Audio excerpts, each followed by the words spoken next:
ఈ సమ్ చూడండి. Area of a rectangle is 448 square metres అన్నాడు.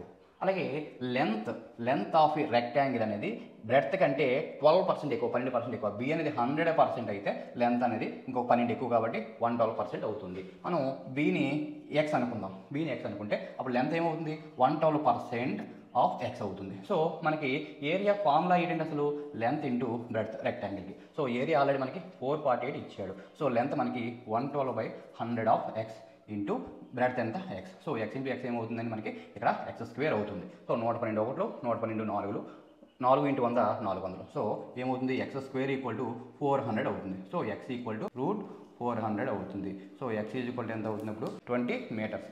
బ్రెడ్త్ అనేది 20 మీటర్స్ అవుతుంది. మనకి బ్రెడ్త్ అడిగాడు. ఒకవేళ లెంత్ అడిగితే 112% కాబట్టి 20 ఇంటూ 112/100 వేస్తాం. సో 21, 25, 100, 5 ఒకట్లు 5, 22.4